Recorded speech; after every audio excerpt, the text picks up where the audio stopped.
नमस्कार। हिंदी की पाठशाला यूट्यूब चैनल में आप सबका स्वागत है। अब से हम लोग विसर्ग संधि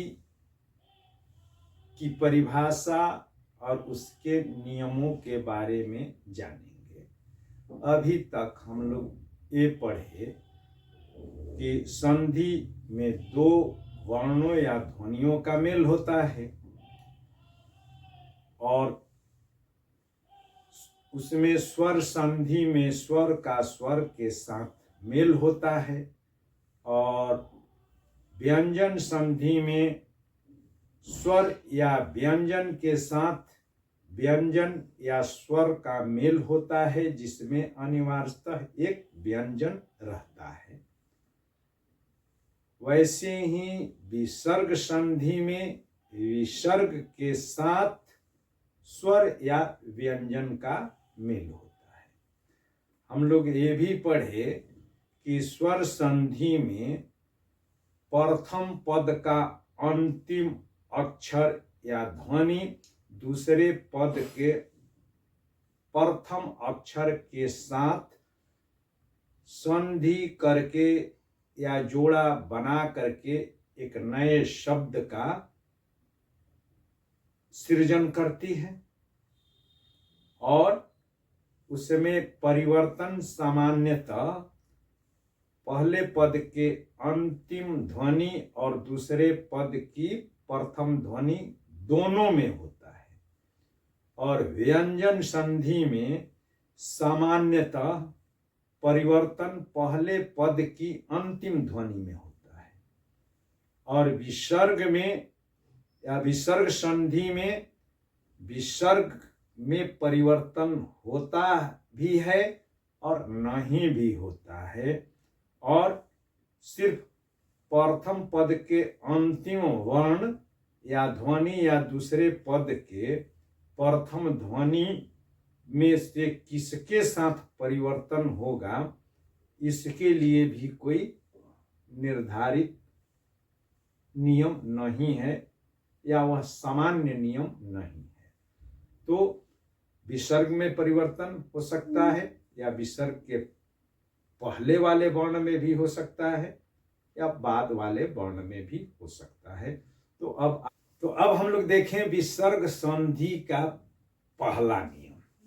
तो विसर्ग संधि का पहला नियम है कि ये जो है अलग अलग जो है कर दिया हूं, सरणी में कर दिया हूं। तो पहला पद, दूसरा पद और परिवर्तित पद और उसके बाद एक उदाहरण है। तो पहला पद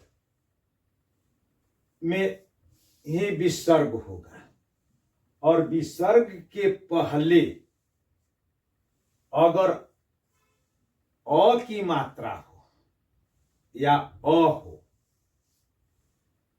और उसके बाद घोष व्यंजन वर्ण हो। घोष व्यंजन वर्ण कौन है?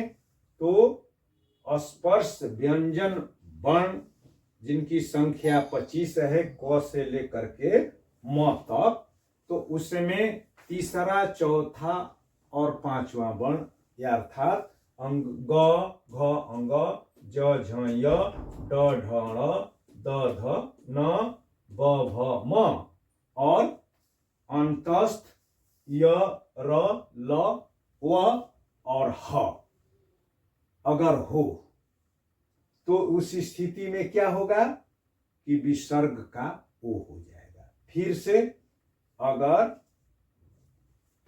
पहला पद के अंतिम में विसर्ग है और विसर्ग के पहले अगर अ की मात्रा आ रही है, जैसे अधः गति का उदाहरण हम लोग देख लें।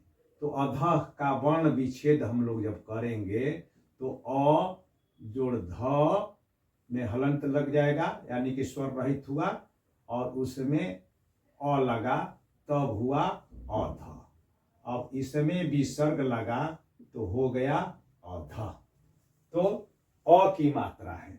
तो ऐसी स्थिति हो कि पहला पद के अंतिम में विसर्ग हो और विसर्ग के पहले अ की मात्रा हो और उसके बाद तीसरा, चौथा या पांचवा वर्ण हो, या य, र, ल, व और ह हो, तो उस स्थिति में क्या होगा कि विसर्ग का ओ हो जाएगा।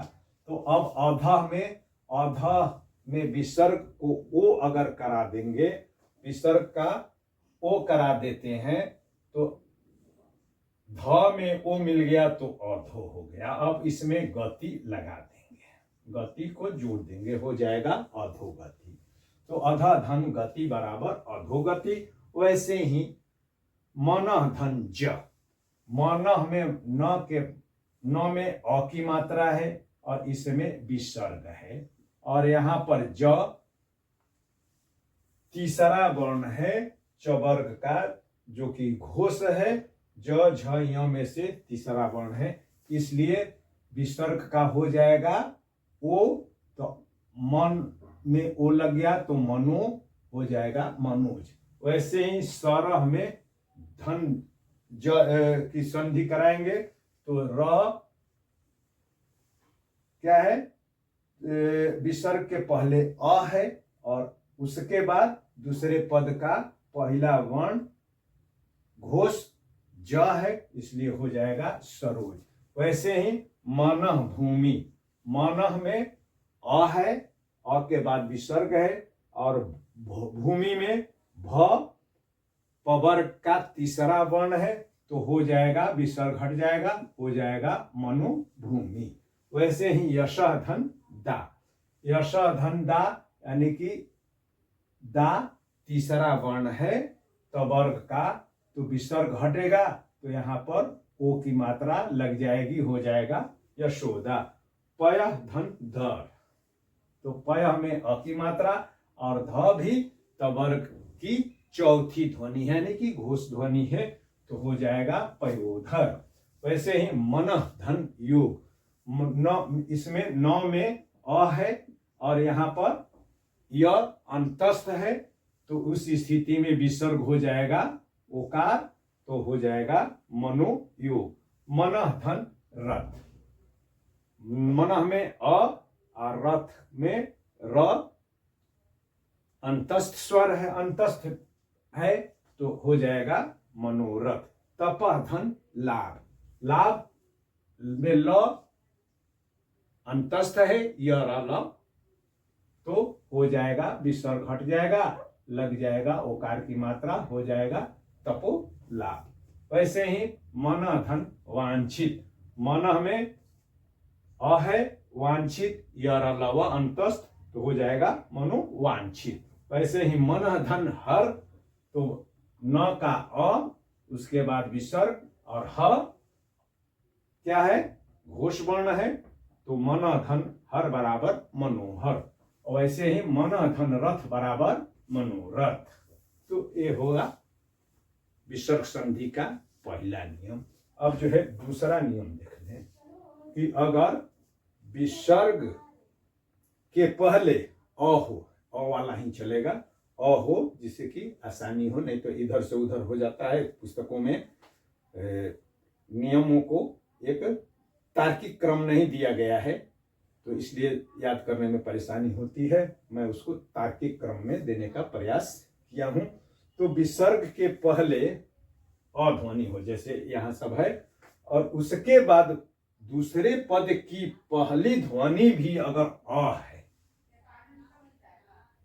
तो विसर्ग का ओ हो जाता है, विसर्ग का ओ हो जाएगा, और उस पहली ध्वनि दूसरे पद की जो अ है वह क्या हो जाएगी, अवग्रह, इसको अवग्रह कहते हैं, या लुप्ताक्षर। ये स्वर है, अ है, आधा अ है, तो इसको अवग्रह कहते हैं। तो अवग्रह लग जाएगा, यानी कि विसर्ग क्या हो जाएगा, ओ हो जाएगा, और दूसरे पद का पहला वर्ण अवग्रह हो जाएगा, तो हो जाएगा मन में ओकार हुआ तो मनो, और अ के जगह पर क्या हो जाएगा, अवग्रह, तो मनोनुकूल। ये सामान्यतः अवग्रह लगाने की प्रक्रिया संस्कृत व्याकरण में अभी चल रही है, मगर हिंदी में अवग्रह को नहीं लगा रहे हैं। तो इसलिए मनो अनुकूल न करके मनोनुकूल भी जो है मिलेगा। तो ये कोई इस संबंध में निश्चित नहीं है। और चूंकि हिंदी का सरलीकरण करने के लिए वो अवग्रह को नहीं लगाते हैं। वैसे ही प्रथमा धन अध्याय, तो प्रथमा में म है, म में अ है, फिर विसर्ग है और उसके बाद अ है, तो अ हो जाएगा, विसर्ग हो जाएगा ओ और अ हो जाएगा अवग्रह, तो हो जाएगा प्रथमो अध्याय, या हिंदी में प्रथमोध्याय भी लिखा जाता है, वो भी सही है।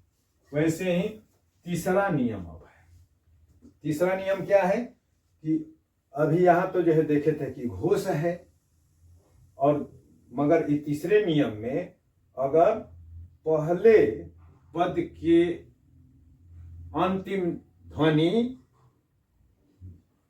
विसर्ग के पहले अगर अ है और उसके बाद दूसरे पद की पहली ध्वनि अघोष है, तो अघोष व्यंजन कौन कौन है?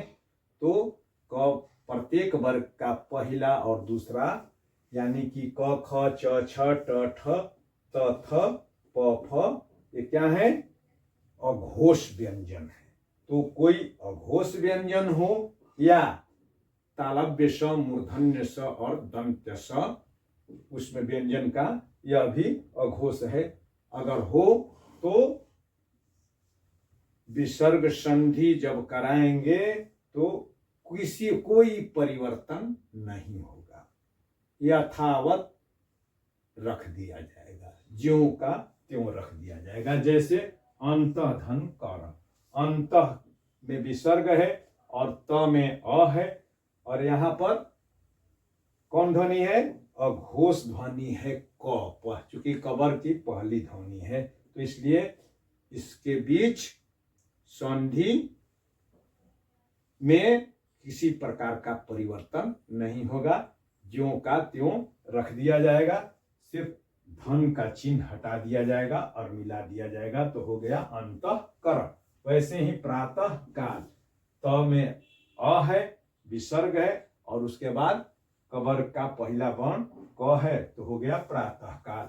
वैसे ही अधः पतन, प पहला वर्ण है, अघोष है, इसलिए अधः पतन। वैसे ही अंतःपुर, त में अ है, फिर विसर्ग है और उसके बाद प है, पबर का पहला वर्ण, तो अंतःपुर। वैसे ही पयः पान, पय में अ है, पा में जो है प अघोष है, तो हो जाएगा पयः पान। अंतः कामना, अ विसर्ग क, हो गया अंतः